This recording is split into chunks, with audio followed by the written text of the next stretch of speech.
Aloha, everyone. Welcome to our virtual public meeting regarding our Community Development Block Grant for Disaster Recovery, or as you'll be hearing throughout the meeting, CDBG-DR.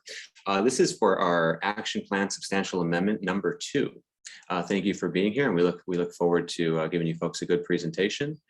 With me today presenting, can you move the slide forward? Thank you very much. With me today, well, let me just introduce myself first. I'm Zendo Kern, Planning Director. I'll be facilitating this meeting today, basically helping answer questions and mediate in between. We'll have Julie Leiloha, our CDBG-DR Program Manager, presenting, as well as Douglas Nam-Lay, our Disaster Recovery Officer. Before we get going, we have some general meeting agenda. First, overview of the public meeting, Action Plan Substantial Amendment number 2 with proposed changes related to housing relocation services, updates to policies and procedures for the buyout program, establishing a maximum grant award for undeveloped property. Next steps, public comment on the substantial amendment and a submittal to HUD for approval. And then we'll get into Q&A. Next slide. Participants will be muted throughout the meeting, so we ask that you please maintain you being muted while we're doing the presentation. If you have any comments or questions, please enter them into the chat box by accessing the icon chat at the bottom of your screen. Comments and questions will be discussed at the end of the presentation, and we will be moderating those questions.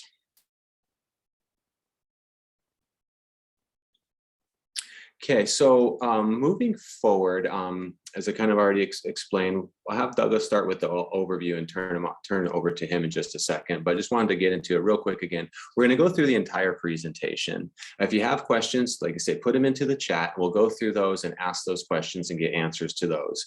Once we complete that, we'll go through and do Q&A with anybody participating that would like to ask a question. We'll do one at a time and then repeat as necessary. Really appreciate you all being here and working with us through this process. So with that, I'll turn it over to you, Douglas. Thank you very much. Thank you for that, Zendo. As we get into this, I will raise that the county has had some networking challenges. So if you do hear me, myself, Julie, Zendo freezing up, please let us know, and we'll try to repeat ourselves or to make sure that we are sharing everything we need to share. And thank you for your patience with any technical glitches we may experience. So for everyone's background, I wanted to take a little time to provide an overview around our CDBG-DR program. That is an acronym we will use pretty frequently here. It stands for Community Development Block Grant for Disaster Recovery.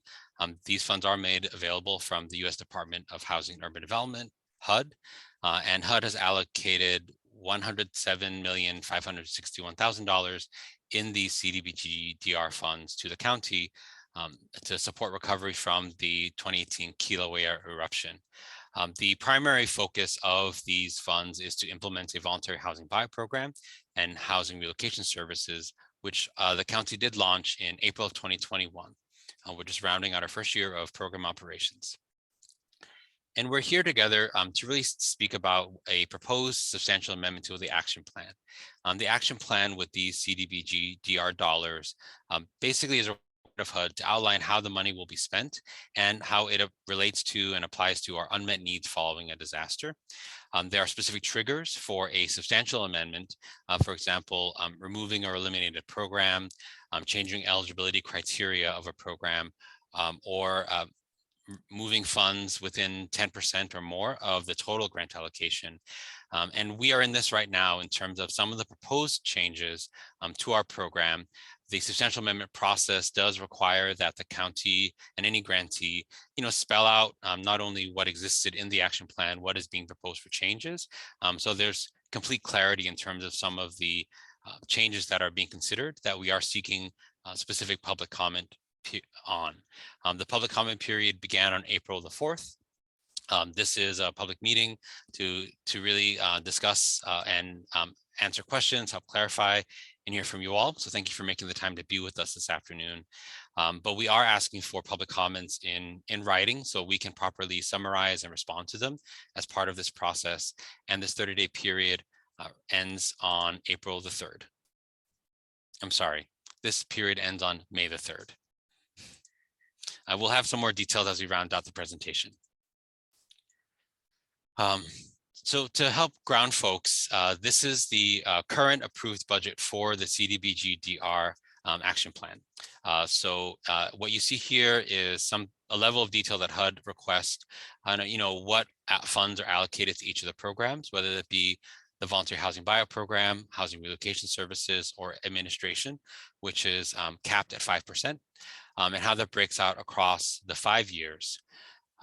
This information, the table is in our action plan with a lot more detail, but just wanted to kind of run through this as a structure in terms of how, when we adopted our current action plan, the programs and the funding were broken out over time.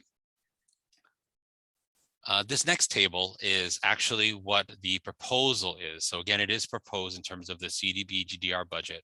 One of the key proposals is around eliminating the Housing Relocation Services Program, which Julie will speak about in a little bit. And as part of that, we would be reallocating those funds into the Voluntary Housing Buyout Program.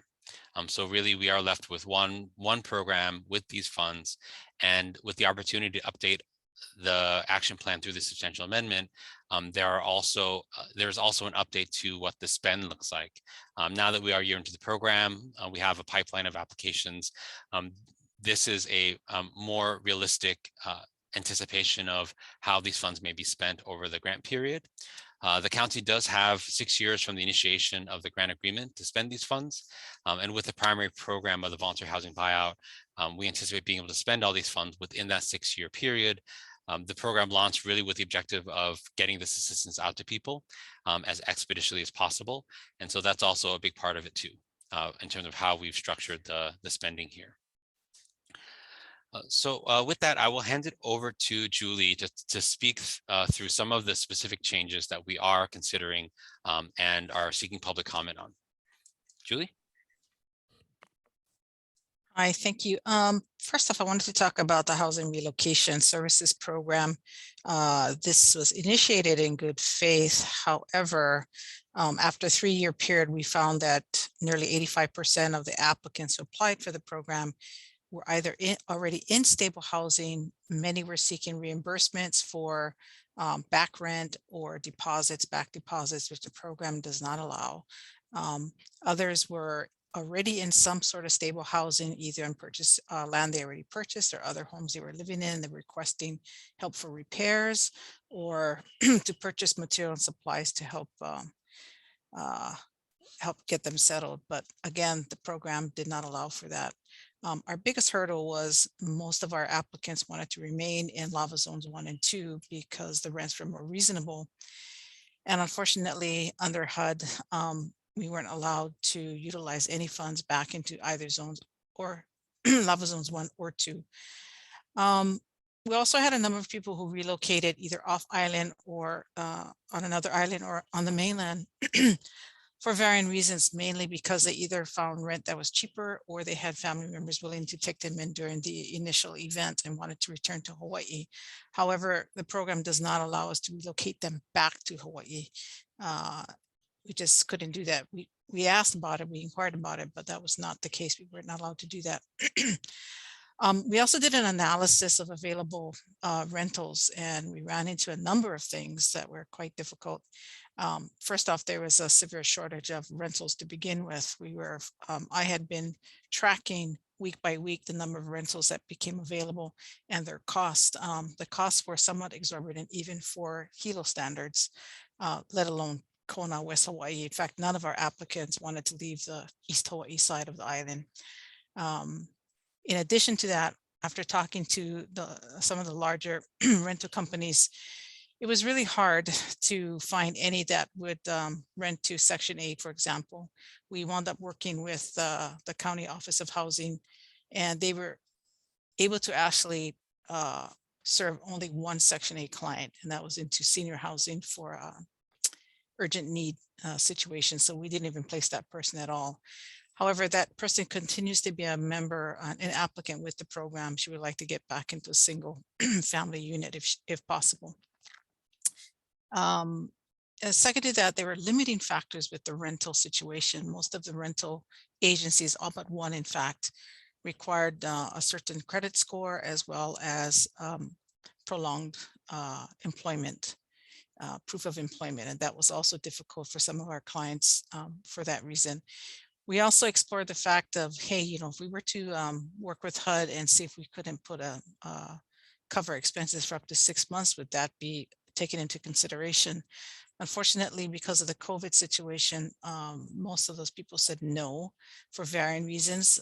Some said that they were, during the COVID, they got stuck with renters that they had to go through mitigation procedures due to the, what do you call that, not being able to terminate contracts during that time period.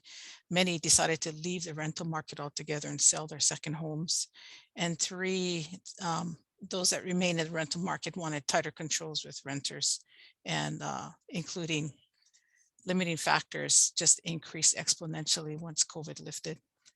And in addition to that, there were some others that met with, got their needs met by other agencies, either county housing or not-for-profit organizations that we simply couldn't serve.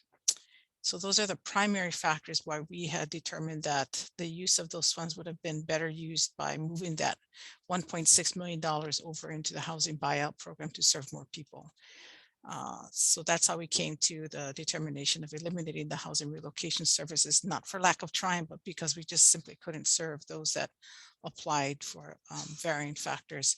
We did, however, have 3 people that nearly got through the program, but decided at the end to withdraw. One actually was able to secure housing with the help of family members, and 2 others withdrew for unknown reasons. I'm going to go to the next slide, Douglas. As far as our, as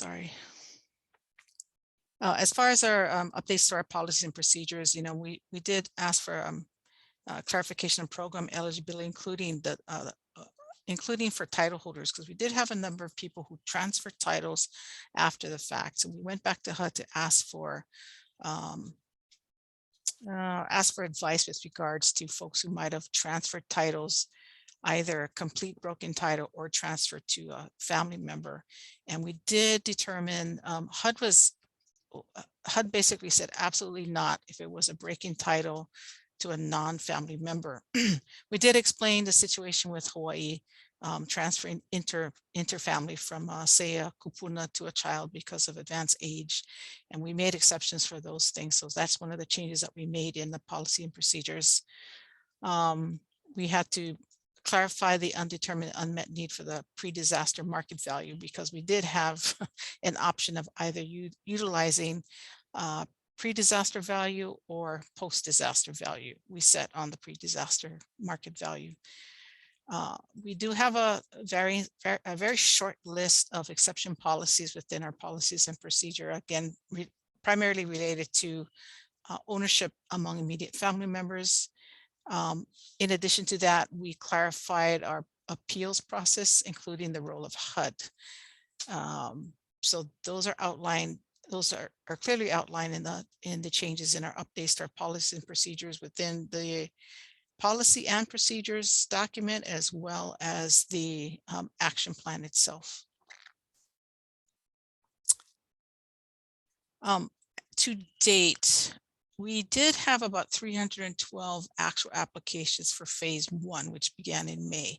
However, once we vetted applicants, we provided, these are updated figures. We have actually 289 active applications for primary homes. 160 are currently eligible for offers, and 99 so far have signed and accepted the actual offers. We've actually analyzed the low to moderate income households, of which 56% within phase 1 alone qualified. Currently, we have 178 applications received for second homes. We began intake on April 4th, and we've been going pretty steady since intakes began on April 4th. We also have 125 pre-registrants for undeveloped properties in phase 3 so far. And we'd like to push back because of this particular process and the length of time it takes to complete the action plan and the public comment period. We propose to push the start of phase 3 back to July 18, 2020. After analyzing all of the primary homes using pre-disaster 2017 values, RPT values, real property tax values, we have determined that we are nearly committed $90 million of program funds.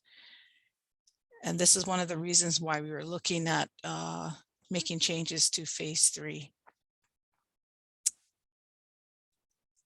Yep. Thanks for that, Julie. Thanks.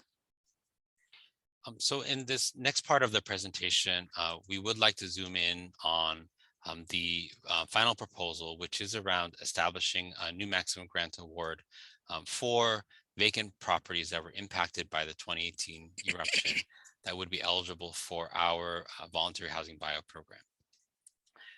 So to kind of help to frame what we are looking at here, as a requirement of HUD for the county to administer these federal funds, at least 70% of our program funds must benefit low to moderate income or LMI residents by household.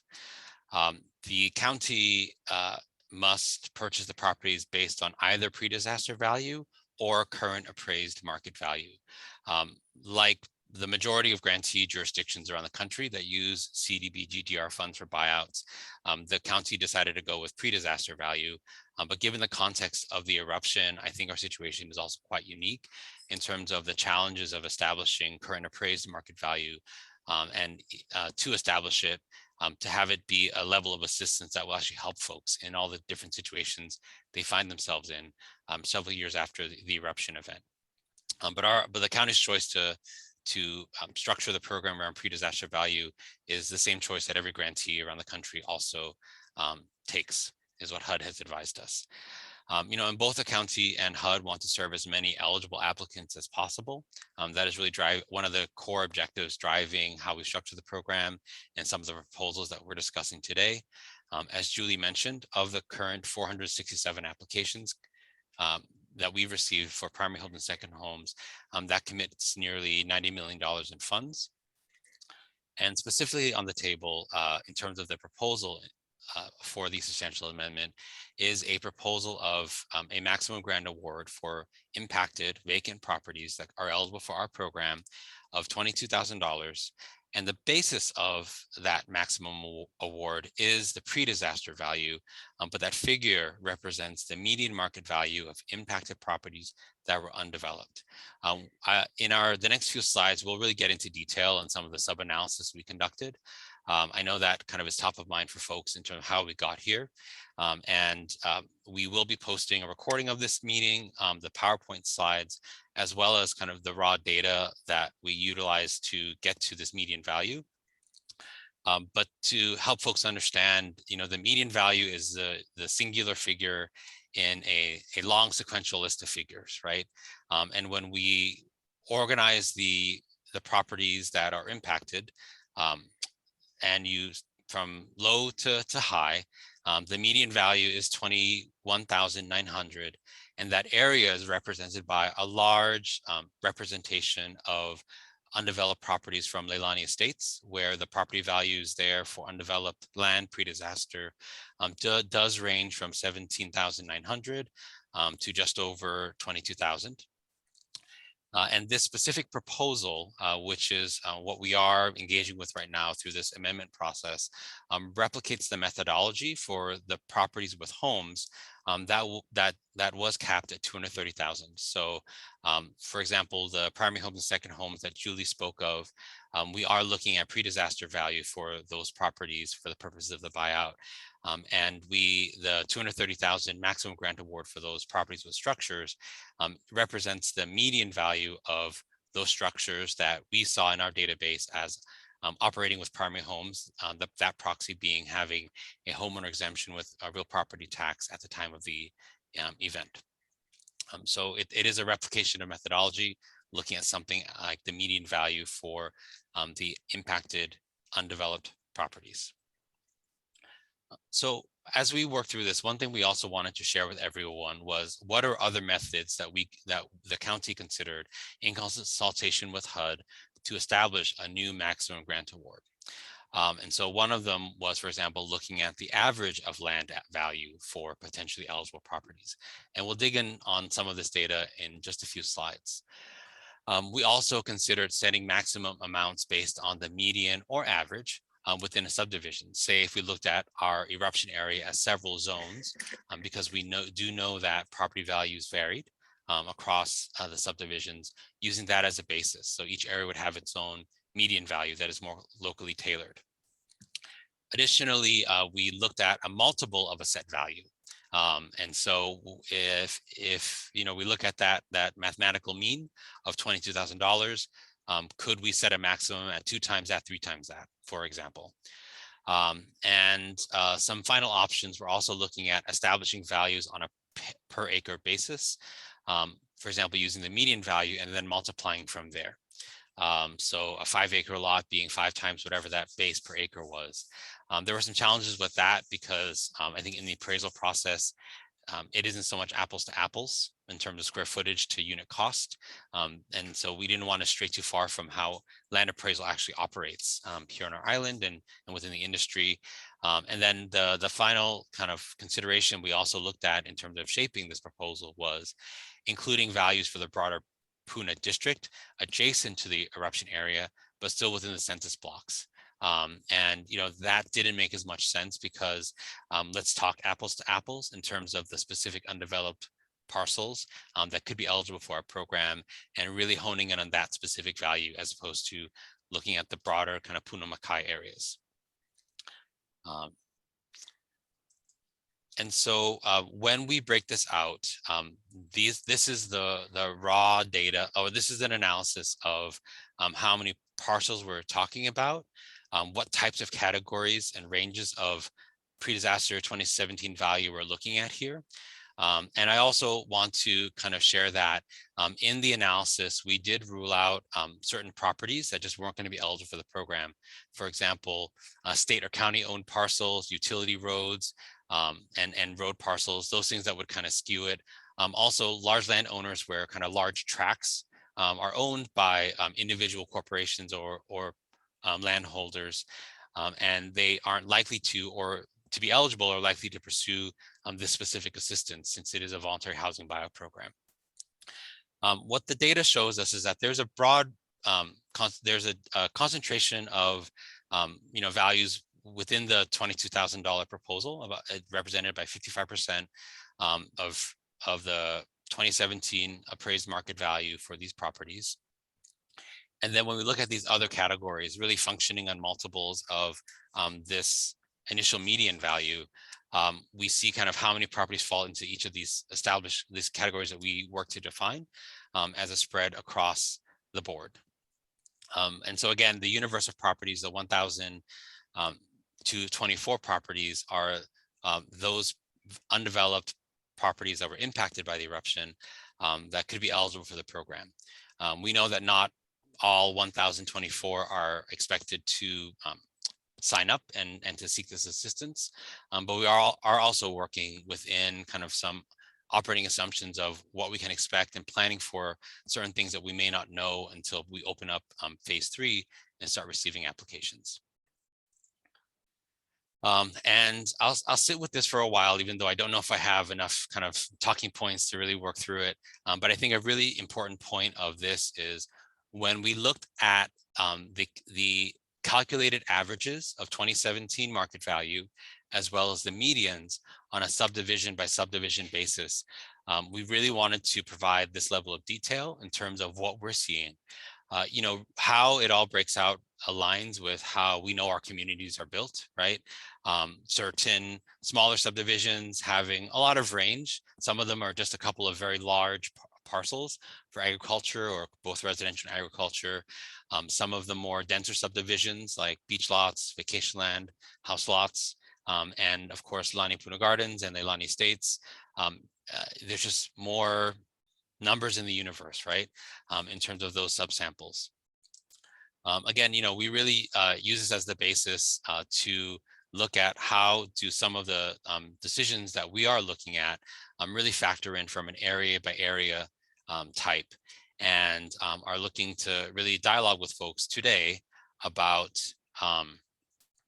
what some possibilities are, what kind of we're hearing from folks, We've gotten about 6 written comments and about a dozen in-person comments since the public comment period began back on April the 4th.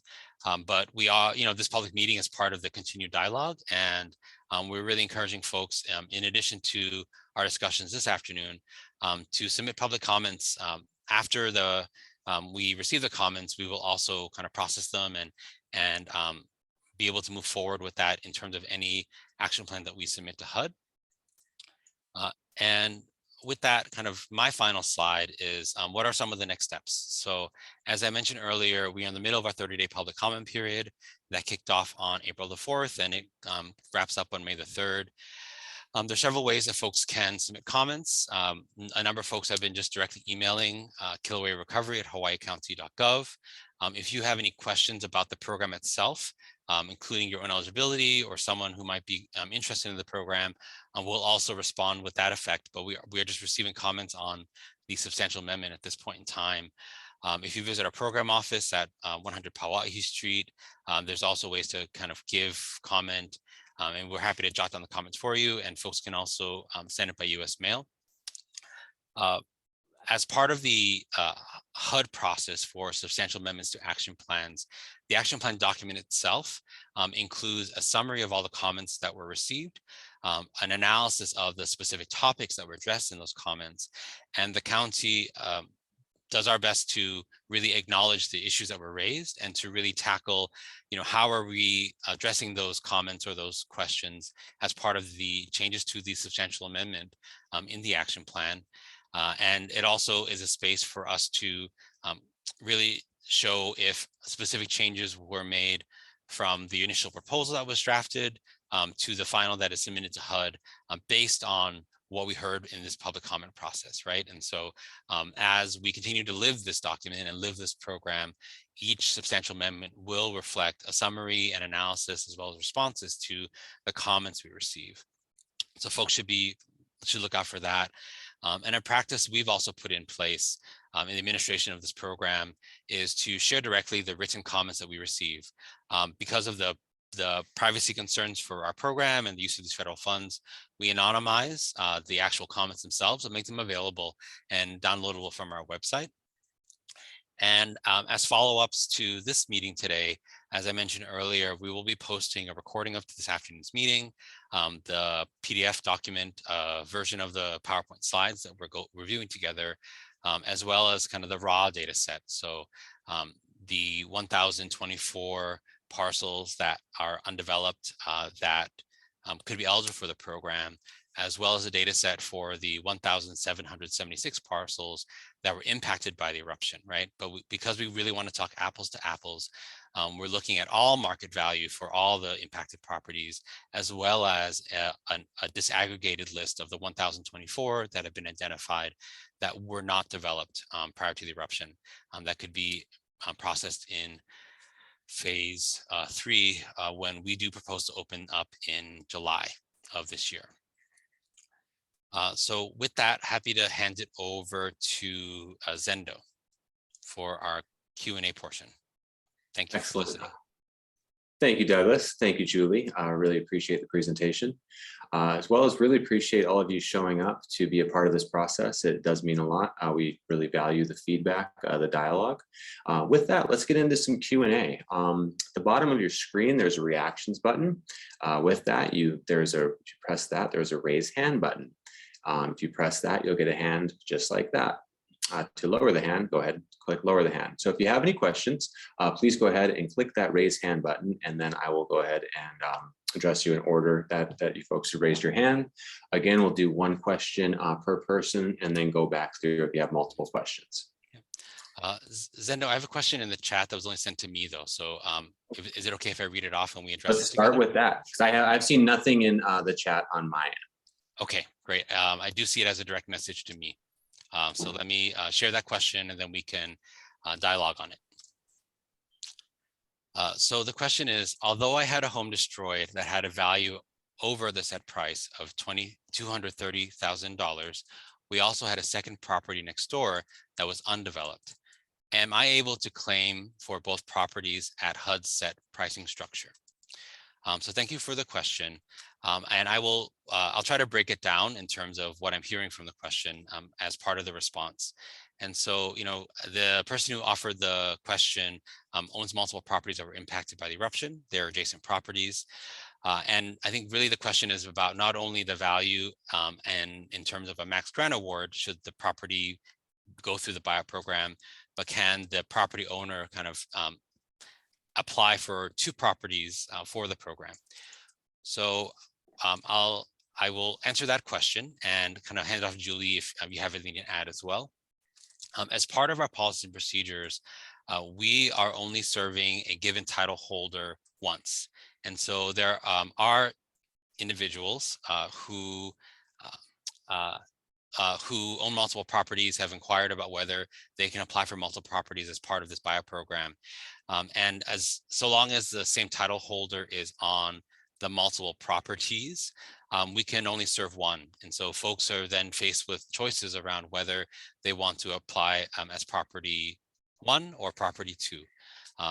With all of the requirements and any limits that are on that. So of course, if folks are looking at a second home with X value that would fall under the $230,000 cap, and a vacant property that might be worth Y value that would fall under any particular cap that the county set as part of this public comment process, then it's really, it's our effort to make those options really clear to potential applicants and members of our communities.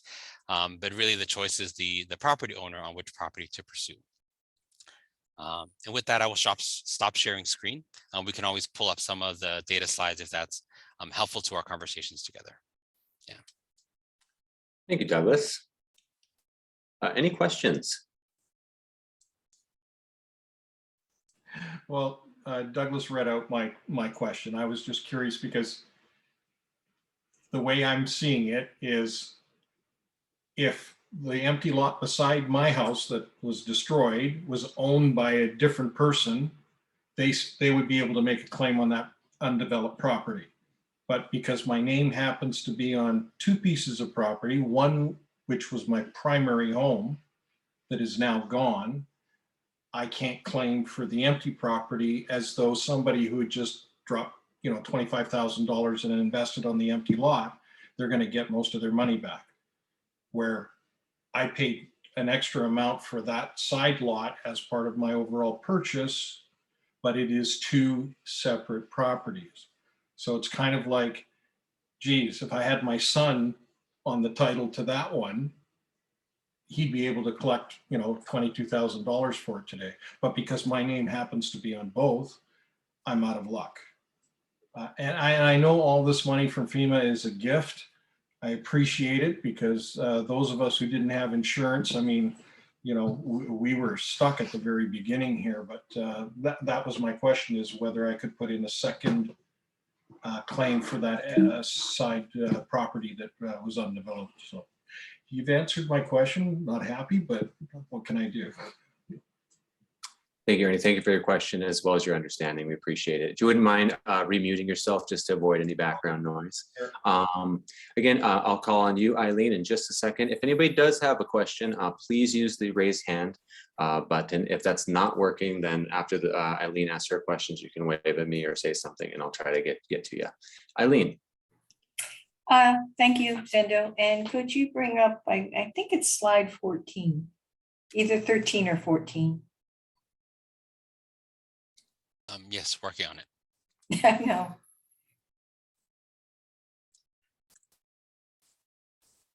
And I have quite a few questions, but I understand you're asking one at a time. Yeah, and if nobody else has any, then we can continue on with the question, but just trying to give everybody a fair shot. Sure, understood.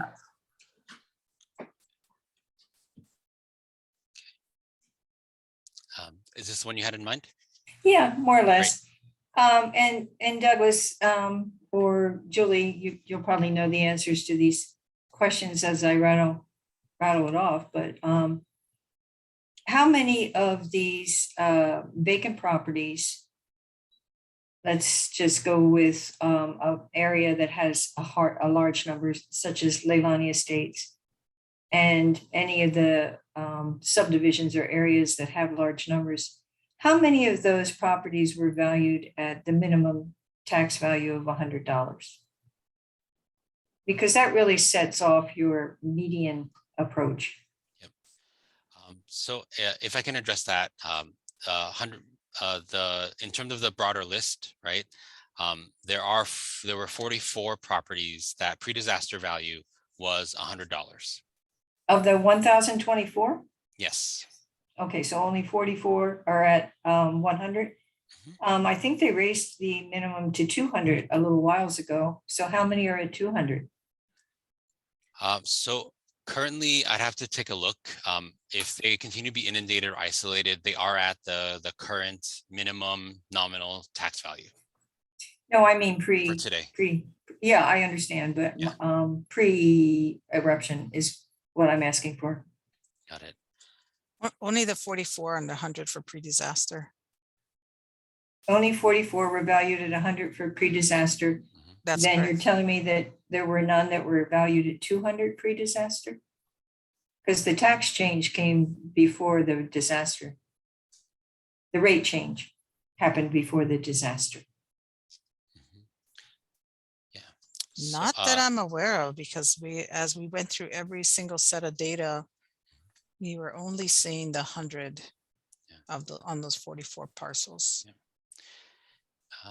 There are a number of parcels that are above are $1,000 or less. And so in addition to the 44 that were at $100, there are 8 that are between $200 and $500. And then the first 4-digit value is at $1,200. And so, yeah, just to, I think to help answer your question, Eileen, about how many of the more nominal values are represented within the sample at the bottom of the pyramid. Is that right? Yeah, you have outliers, top and bottom, and sometimes it's best to comb your data of those in order to get if you're using the median approach. I thought I was hearing mean when I talked to Julie at the activation meeting, but the median approach, you'd want to get rid of those outliers.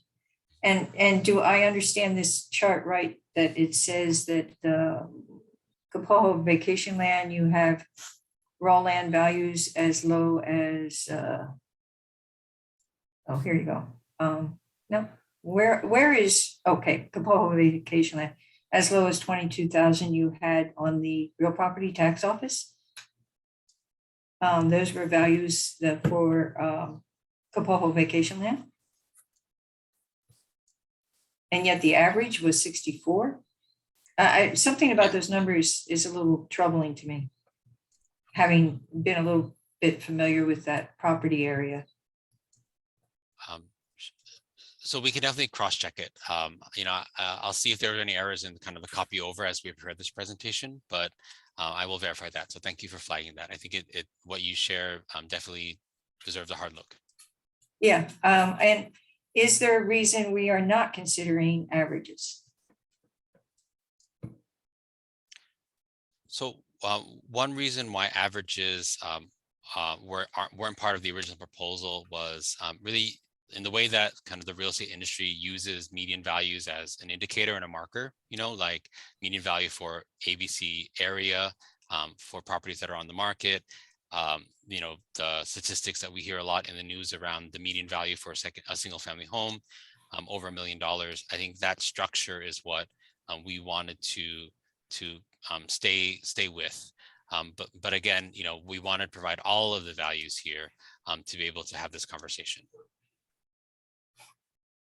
Okay, I mean, I'm sure somebody else has questions, so I'll stop there. Thank you. Thanks, Aileen. Anybody else have any questions? I'm not seeing any hands raised. If you do, please raise your hand. If the button's not working, I'll just scroll through, say something to me.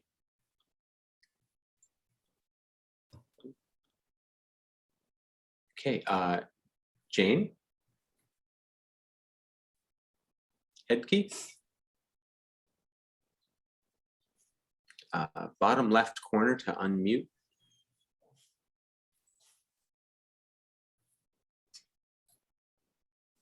There you go. Okay. I was affected by having my whole place taken, and now, I'm going to go for the buyout, and I don't have any vacant land like these folks, but to me, it's like some people aren't going to sell it for that price. So there's going to be a lot of what I would call holes in the whole tax map key of things that are owned by the county or the state, or things that are owned by individuals, and they can still sell it, right? That's correct. If it's privately held, it's not owned by the county, they would have the opportunity to sell it and transact on the open market. So what, how is open space going to be managed with all these various house lots and various industries and things still going on, I guess, like geothermal and other Sure. industries? Yeah. I'll take that one real quick, Douglas. You know, we're still working on the overall management plan for this. It's in motion. However, during this meeting right now, it's really focused on the substantial amendment and not so much into that conversation. That conversation will be ongoing, and as long as you stay posted with the recovery website and email, you'll be notified. Okay. All right. Thank you. Thank you very much. Anybody else? Okay, well, Ernie, we'll get to you in just 1 second, just because there's be a second question. Anybody else? And then I'm gonna kind of let it loose. Okay, Ernie, you got the floor, followed by Eileen. You're muted right now, Ernie. There we go. So in the case of, I explained, I had the second lot beside my home. So then I'm going to retain ownership of that property until such a time either somebody wants to buy it or I throw it out on the market. I mean, I don't see much value of happening down there after a full lava event like we had, but I mean, sometime in the future. So then I'll be able to, so long as I continue to pay the property taxes that are asked for, I still retain title, right? That's correct. This is absolutely, as this is a voluntary buyout program, only folks that want to take it up, you know, would do that. As far as other property that you'd own there, you have every, you know, right to it that you've had before. You retain title. So far, there's no policy set that would prohibit, you know, building permit, etc. So right now it'd be a business as normal, with the exception that the, you know, the area's changed dramatically from the lava flow. And speaking of the lava flow, we were down near the bottom third of Leilani Street going down to Kapoho. So we were just south, I guess, or I'm not sure which way, east or west, but just down from Vent 8 that really caused all of the trouble. Are they going to reopen the Leilani Street Road all the way down? Is that it? I haven't seen that anywhere on some of the documentation, so I'm curious if that's going to happen. Yeah, that's an ongoing discussion. Right now, it's not set. Department of Public Works is really looking at that. We were limited on the amount of funds that we received for the recovery. So that's going into the main, you know, Pohiki Road, et cetera. So I can't give you definitive yes or no at the moment. So I apologize for that, but DPW is looking at that and seeing what options are available. Yeah, because that would really change the sort of value. Not that there's so much value in the vacant lots, but opening that road up again, especially we have no road in front of my place anymore. So we would need that to be reopened just to see if people even wanted to return to the area. So, Understood. okay. Thank you. Thank you. Eileen. Actually, I wanted to actually respond to Eileen's earlier point around the median values not looking right, if that's okay. Yeah, actually, thank you for, so thank you for raising it. There was a pretty clear error in terms of the copy paste when you go from the very rich Excel database to the PowerPoint. So again, many mahalos for your sharp eye on this, Eileen. If it's all right, I'd like to kind of reshare it so we actually know what we're talking about in terms of the median values for the areas. Thank you. Of course. So does this look a little bit more aligned with what we know on the ground? Yes, it does. Yeah. So sorry for the oversight earlier, but just wanted to really get that out there. Yeah, and this is precisely my point. I mean, I have quite a few points, as you know, Douglas, but when you're talking about ranges and you're using the median value, not only is it important to eliminate these outliers, but when you have a database as small as 3, for instance, the top category, you can't do that. It's clearly you have problems there. But when you have a larger database, you definitely want to get rid of the outliers. Being familiar with these property values pre-eruption, because I was in office and helping to set the tax rates, it was obvious to me that those numbers weren't correct.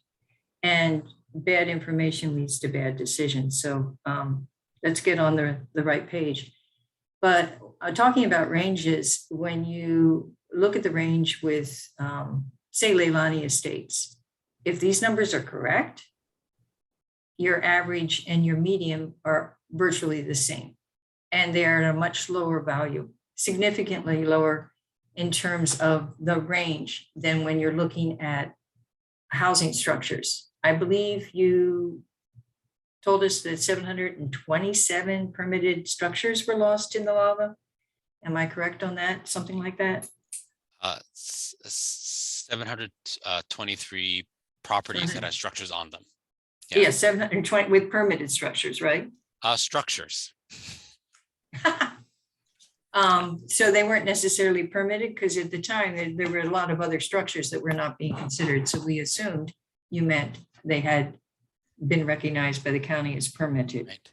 So majority were recognized as the county is permitted, but there Okay. are also unpermitted improvements and structures that Oh, right. RPT will capture as part of for taxation purposes, even if the property owner hasn't gone through to properly permit those improvements or structures. Very familiar with that whole process. Yep. Thank you. That's what the caveat is about. Well, yeah, but basically 723 permitted structures, and you've ended up with 467 that have passed through the hoops and decided to apply, and you have offers prepared, not necessarily all have been accepted. Is that correct information too? Yes, that's accurate. Okay, that's accurate. I am opposed to this rule change for the very fact that I don't see any data here that demonstrates that you're running out of money, which is the point that's been being made for the reason for this rule change 2/3 of the way through the program. Changing the rules of the game in process is never a wise thing to do unless you have a sound basis for doing so. If you were to do the intake of all of the phase 3 potential properties, and because the vast majority are in the Leilani area and at the lower rates that were on the tax records back in 2017-18, it seems to me quite likely that you're not running out of money, since you have close to 11 million still standing. And that is the most important thing about changing the rules of the game. Again, you don't have good information, so you're making a decision that may not need to be made at all. And I think that we should move forward without this substantive change. Also, I'm concerned that this substantive change is being made internally.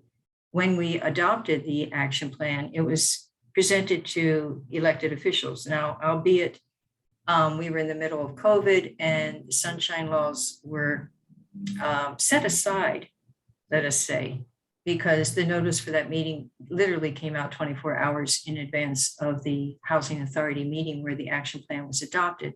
But nonetheless, it was adopted by elected officials, not by internal people in the administration. And I was speaking to Julie, and she can speak back on this, and maybe she can explain for me, because I didn't really understand her explanation. There was a lot of noise at the activation meeting. Perhaps you can explain to me better why you felt that vacant land should not have been considered as part of the buyout program to begin with. I can't speak to the original aspects of why vacant land was considered to begin with, because I just wasn't part of the program at Right. that time. But after we initiated an analysis based on the applicants themselves, the ones that we know for a fact in phase 1 who are eligible for the program, we have yet to fully vet eligibility of applicants in phase 2. However, judging from what we can see based on their application, it does appear that they would be more than likely eligible for the program.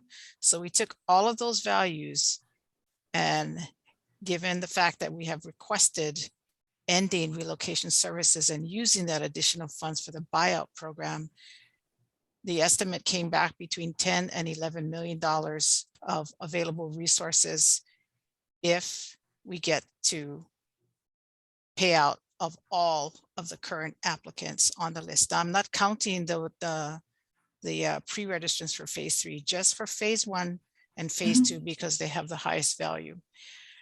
Now, at some point, we had to make a determination of what we wanted to do. And do we wait till later or do we wait till earlier? Personally, I wanted to make this happen earlier because I felt that we needed to get the word out relatively sooner than later. However, we determined that it would be best to wait to see how many full applicants we got for phase 2 to determine, and then do the analysis to determine the anticipated uncommitted balance of resources for us. You know, in addition to all of this, we were trying to see if there was another way to add additional resources at some point, including looking at the possibility of filing for a BRIC grant, but that never came to be. So it was a matter of, do we initiate the changes now or do we wait down the road? Now, so it's sort of if we do it now, maybe we can get it approved by July. If we wait till later, it might push us into more like September, October, possibly. And so those are all of the concerns that we weighed our options. I don't quite understand the waiting till September piece, but. No, I'm just saying that, you know, that was just an example. If we pushed it back, how much longer could we wait? Do we wait another year? Do we wait, you know, through September, October? So judging from people who are anxious to get through this program, and things may change. This is why we have this open comment period. The determination was made that we wanted to get to HUD and establish a new maximum based on what we felt were uncommitted funds at this point. With the current Well, I think we committee. agree. Yeah, I think we agree. I don't think you quite answered my question because you and I had a discussion about the reasons why you didn't think that vacant land should be involved. But that aside, if we were to take in and process the applications for phase 3, we would have that complete information about whether we are actually short with the close to $11 million that's available, or if we are short. And I'm not familiar with the BRIC grant, and I don't know why that couldn't possibly have moved forward, but there are other sources of funds that are completely unused. We have $16.3 million of state grant monies that has not been touched yet.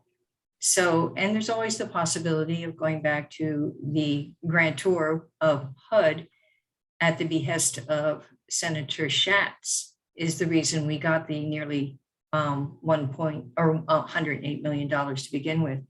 And if we do come short, it could be just a small amount, like maybe a couple $1 million.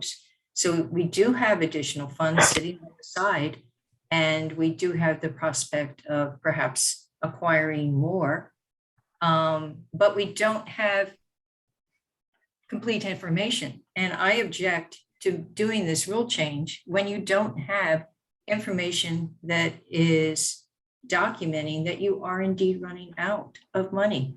I mean, it's one thing to say it and everybody goes, oh, they're running out of money, they're running out of money. And he runs around like this. I'm not one of those people. I want to see the figures, as you well know. And I don't see it in the numbers.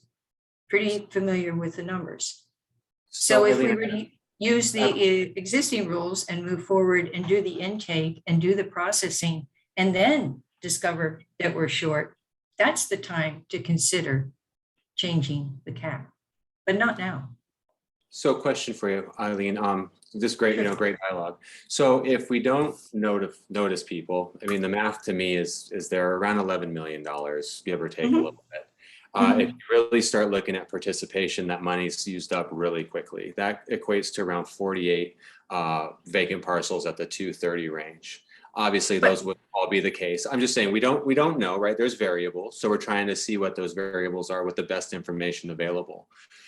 How would you then say, okay, everybody, phase 3 is normal looking. Everybody comes in with an expectation of around what was set up, right? And then partway through that process, then it's like, hold on a second, let's time out this and we're gonna switch. So anticipating that, it's not jiving with the amount of money, we're trying to get ahead of that in some way to notify people, hey, this is the change. We're trying to make the best decision possible. So hearing that you object to it, that's great. How would you propose to address that communication factor so people are very aware coming into phase 3 that this might change midway through? That's excellent. That's easy to do, Zendo, with good communication. We're opening phase 3. We're hopeful that we have sufficient funds to honor everybody's pre-event value for their vacant lots. You're not going to have too many properties at 230. If you go back to that slide, there's almost none. So if you honor the people that submit, because a lot of people have lost interest, I'll be honest, and though it's taken almost 4 years now, a lot of people have lost interest. Many people who held properties that were acquired with insignificant funds, 10 to 20,000, have walked away and restarted their life elsewhere, are not paying attention. So the presumption that we might run out of money is that there's all these people out there really, really anxious to get in there and grab what they can. And I don't think that is really the case. It hasn't shown to be the case with the first and second phase, where you have only about 64% of those 727 buildings that were lost have come in for phase 1 and 2. And that's a higher percentage than I think you'll find for the vacant lands, because again, many of them are low valued and many people have moved on with their lives. They're not paying attention. So the communication needs to be, we're gonna, fingers crossed, we think we can do this, but we might run short, in which case we're going to have to adjust the cap. And then you go back to what's the best way to adjust it. I liked this second of the 5 methods that you put. I don't know what slide that was. It was, several slides back, where you had the 5 different methods of how are you going to come up with a cap, a number. And it was to do it by subdivision. And I think that would, doing the median at the subdivision range would make a whole lot more sense, because the value of a 3-bedroom home, Zendo, is not that much different whether that was built in Leilani or whether that was built down in Kokoho beach lots. It's the value of the land under it that has the big significant range. And so you're not capturing that by the method that you're using. But if you were to break it down geographically, as I suggested in our first discussion on this matter, I think it was before the announcement came out on the 4th, if you broke it down in that manner, you'd have a much more equitable distribution. And I do not believe that you're going to run out of money. I have faith that you will not, but you can present that to the public in a manner that there may be adjustments at the end of the road. We have to do the intake first and see how many people are interested in being bought out. And as Jane Hedke pointed out, at that low value, a lot of people will drop out of the program and just wait for market values to return once roads have returned in 2025, 26, or whatever we're now being told. And $80,000 is plenty money to recover 12 miles of road. We did 3 miles over here of Highway 132 with under 6 million. Sure. So I don't see how we could be running out of money to do 600 feet of Leilani, for instance. That's just either the money's being mismanaged or something is wrong. I mean, I know asphalt has gone up in prices. I paid for the Leilani Road recovery through Malamo Puna. I understand those price increases, but that's not reasonable. Right. But as you know, there's a lot of variables and we're trying to project out to uncertainties, right? And really trying to serve the community. So I think having the feedback, I want to make one thing really clear. Nothing is set in stone. We put this together. We're in a dialogue around this. This isn't, oh, come here, listen and move forward. This is come here, listen. We're in a dialogue around the best way to work through this issue and serve the community and really fulfill HUD's requirement of serving the LMI folks as a priority.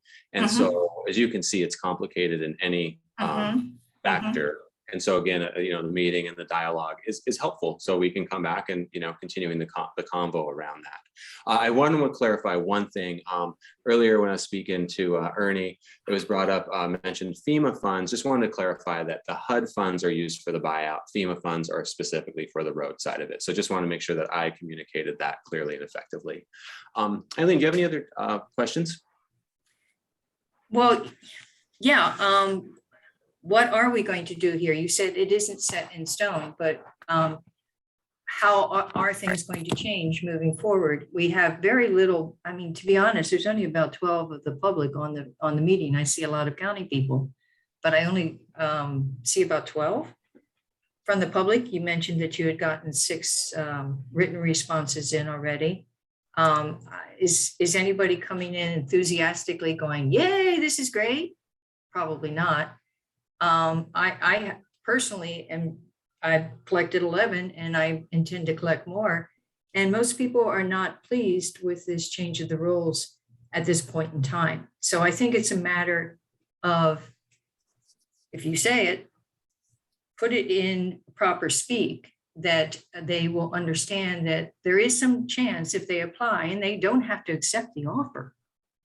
And so we're applying under the existing rules. You process everything and say, oh, geez, we're not going to make it with the amount that we have.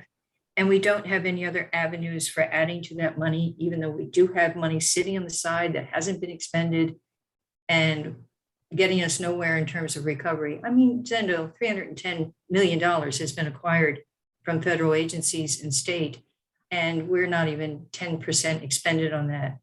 And this event was almost 4 years ago. So let's be a little bit more realistic, go forward, do the intake, and then determine when you have sufficient information to document that you're actually running short, then decide what to do. Are there other avenues for beefing up the funds that are available? Do we have to lower the cap? And if so, across the board? And how do we do that? Do we do it geographically? These are the decisions that are trying to be almost preempted with the language that I saw in this proposed change, which was all stated in the past tense, like it was a done deal. So I'm very concerned, and I'm, on top of these numbers, I, like many people, have been forced to make financial decisions, just like Ernie, Mr. Fisher down there. And others that are on the call. We've all been sitting here trying to figure out how to move forward in the future and making decisions as a result of what we have seen running through this particular program. So I think it would be in really bad taste at this point to change the rules. You do not have solid grounds for making the statement that we're running out of money. So just state your kickoff for the phase 3 program in a positive manner, but explain to people that it may require adjustments at the end of the road. And we really do appreciate your feedback, for sure. Any other direct, so we've definitely got your feedback, Eileen. Thank you. Clear on that. Do you have any other specific questions outside of just, how you're feeling about it? Let me see.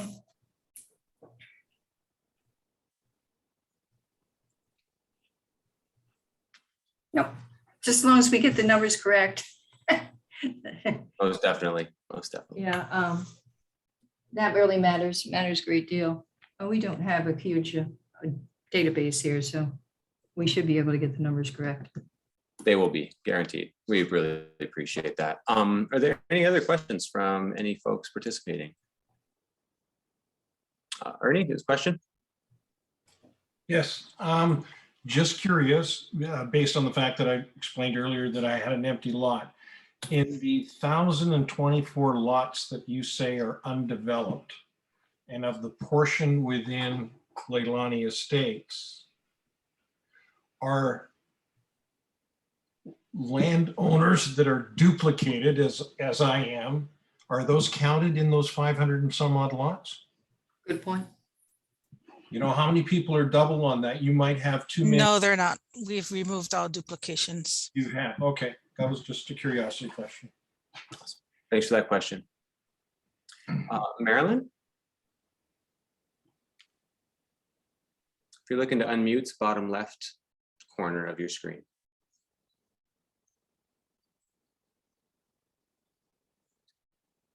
Marilyn Matsumoto?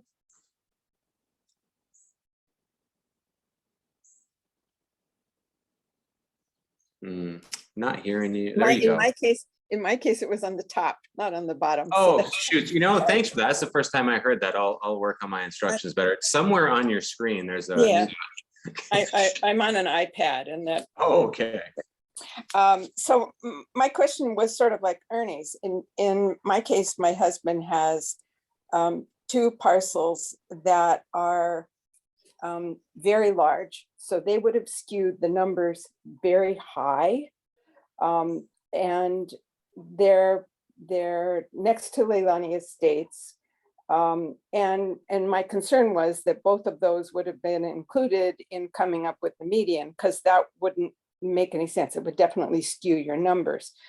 And when I realized that only one property was eligible for application, then the challenge is, how do we make a determination? Because both properties have access off Poiki Road, which is blocked.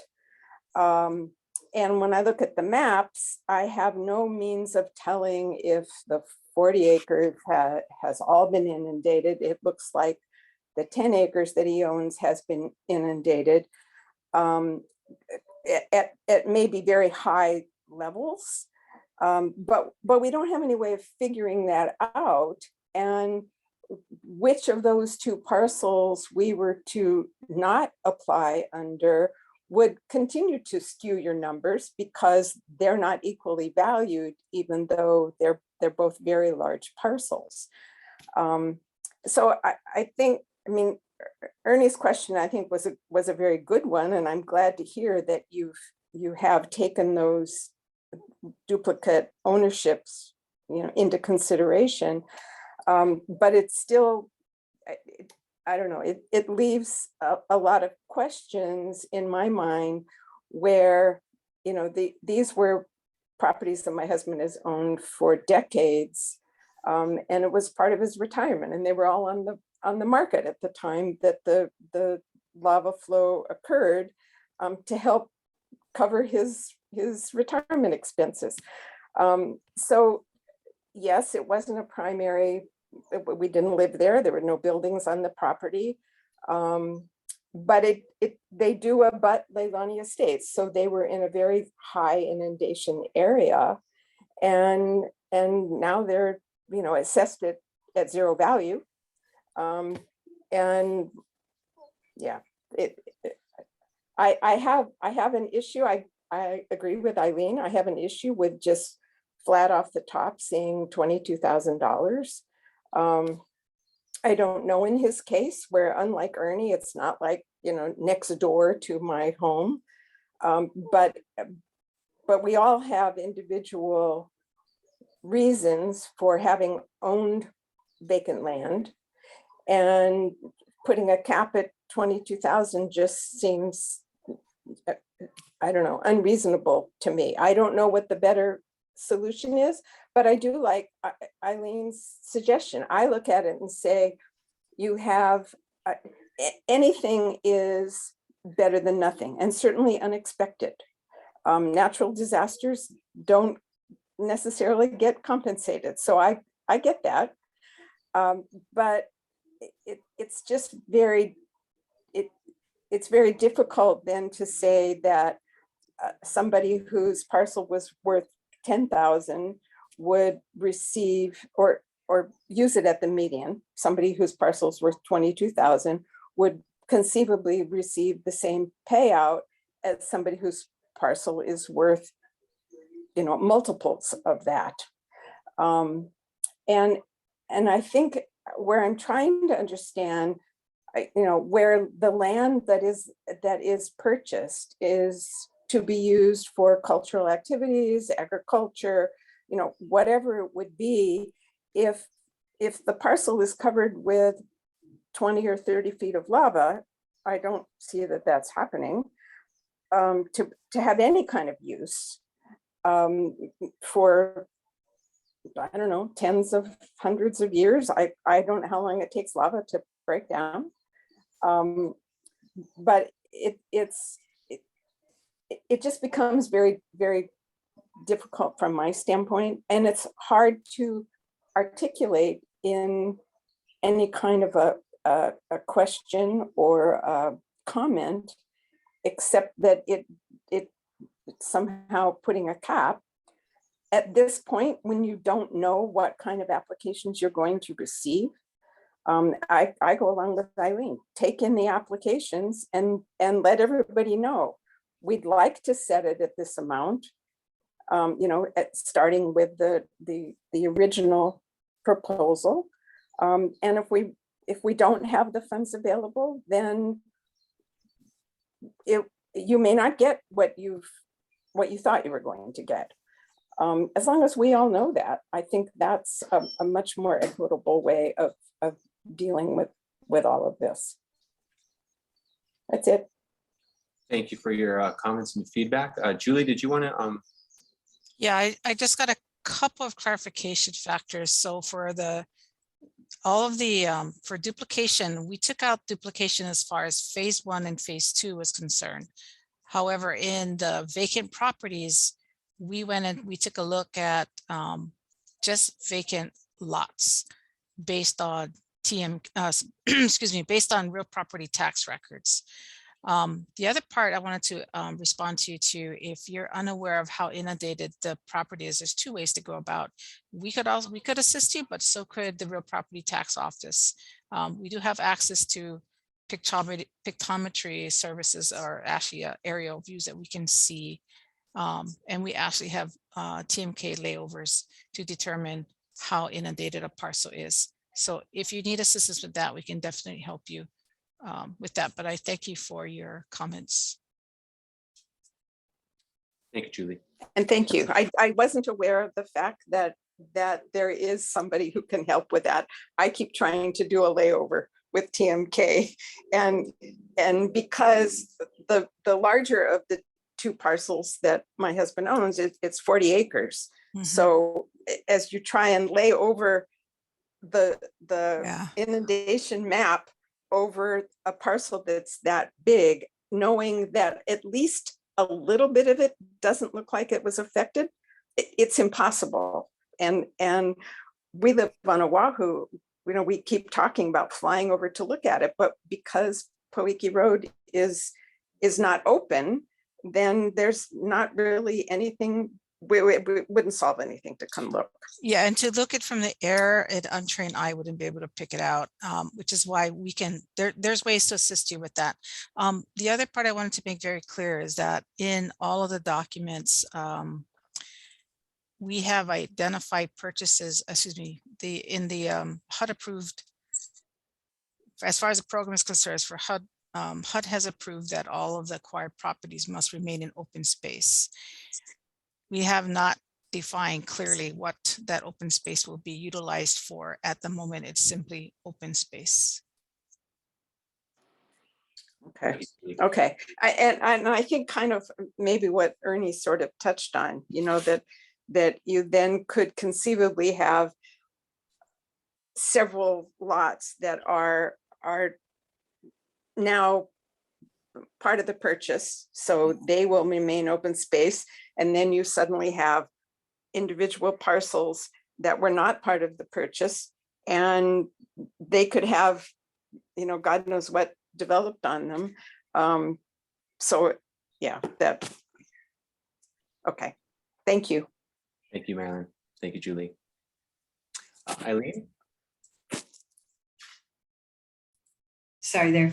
And Marilyn, we haven't spoken, I don't think, but there is somebody working to bring in a road very close to your property, and that's the Duverses. And I think the back of your 40-acre parcel might have some uninundated land. Their land wasn't inundated, it was kind of behind yours, but the fire that went through burned structure. So you might actually have some uninundated land on that larger piece. Kind of familiar with the lay of the land there. I don't know for sure though. But one thing, a point I'd also like to make is you can't insure raw land. So all these people who have been holding vacant land as part of their retirement portfolio, like myself, could not have insured it. Whereas the homes were able to recover insurance before they also got considered for the buyout program. Together, that has represented actually a windfall for certain people, but I don't regret that they are getting that money. To be honest, I know many of these individuals, I'm not saying they can't absolutely use it, but I noticed that when you presented the data, only 54% of phase one met the low to medium income requirement. And does that meet the program's requirements? Does it have to be above 50%, or is there any requirement at all with the low to medium income requirement? Yeah, there is a requirement. So HUD does require us to take into consideration income, current income, not pre-17 income. So those numbers can be skewed. In addition to that, HUD has also determined that insurance is not what they would consider a duplication of benefits. A duplication of benefits would be something like an SBA award on this parcel. They purchase another parcel and they want to transfer the entire SBA loan to that parcel. SBA does consider that a duplication of benefits on their end. So we have, at this point in time, through all the consultations with HUD, our program does not have any duplication of benefits. But you did mention that you have not cleaned the data of 1,024 vacant properties in terms of some of these vacant properties being second held properties of people who may have participated in. No, we only vetted it by TMKs. So yeah, so you might have a lot of duplication there because people came through and bought up side-by-side lots because of the low cost of them. That's so correct. I think that's, again, I'm just not sensing that we're going to have hundreds and hundreds of applications to this program. And I think if we were to clean that data of duplications, it's going to shrink considerably. So, I mean, we're even in this discussion, we're not looking at well-developed numbers. So I'm just not convinced this is a needed change at this point in time. Sorry. Thank you for your feedback.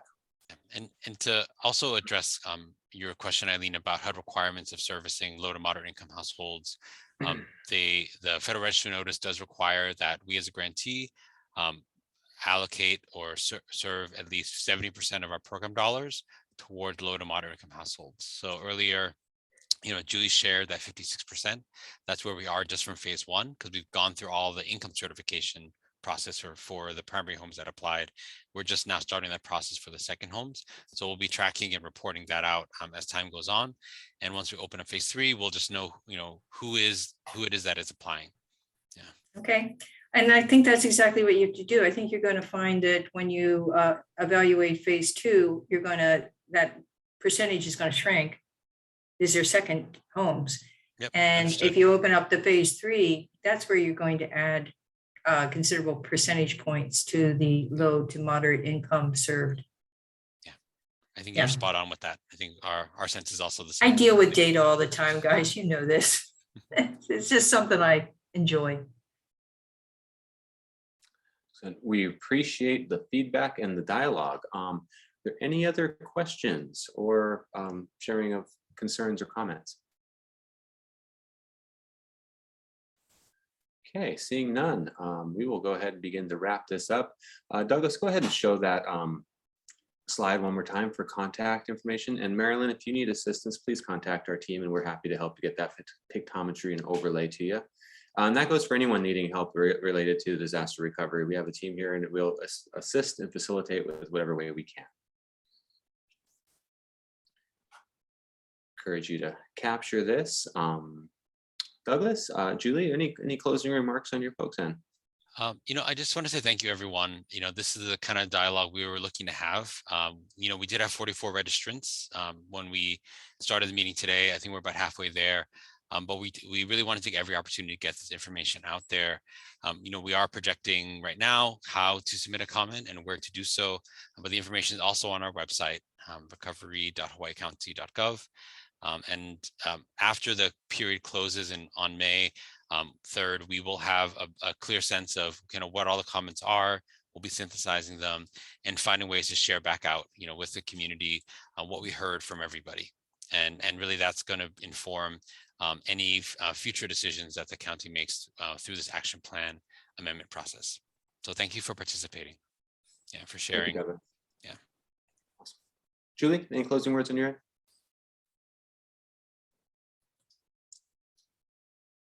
I just wanted to ditto what Douglas said. We appreciate the feedback. We actually need the feedback. So whatever comments can come in. And, we're getting calls with regards to comments. And even though they don't want to list their names, we are taking it down anonymously, and negative and positive. So, and we are trying to reach out to as many people as we possibly can.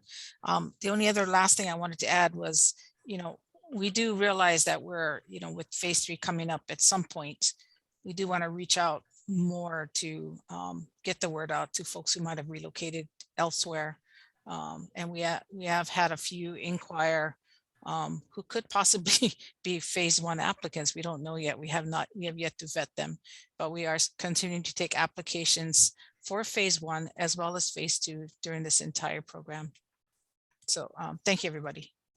Thank you both very much. Really appreciate it. Thank you. All right. Thank you. Everyone, really appreciate you being here, showing up, and fighting. Eileen, did you have something to say? When will you be making decision? I don't think we got a hard date on that. So we have until, sorry, Douglas, I didn't mean to cut you off. We have until the open public comment period till the 3rd of May. But HUD has up to, we can make recommendations, and HUD has up to 45 days, Douglas, is that right? To say yea or nay with regards to changes that are being made to the action plan. That's right.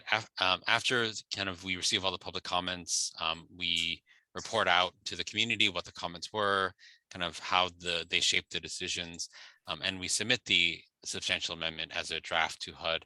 They do have 45 days with which they can give us feedback, ask for changes, or approve it in that 45-day process. So another way to answer your question, Eileen, is in the first couple of weeks of May, we'll be taking a hard look at all the comments and reporting back around any changes to the current proposals. Yep. We do realize that we need to close the loop. It's not just open-ended. Thanks for your comments and aloha. We got to get through the process, make some decisions, and then come back out and notify everybody of what direction we're going, as well as get HUD's comments. So expect to be hearing from us shortly. All right. Again, really appreciate everybody coming out, sharing the feedback, listening, etc. Please notify those of the program. As Julie said, there's still people that aren't aware of it. So please, if you do know somebody, sharing the word would be wonderful. On that note, we'll close out. Thank you all and have a wonderful evening or night wherever you are, and aloha. Bye now.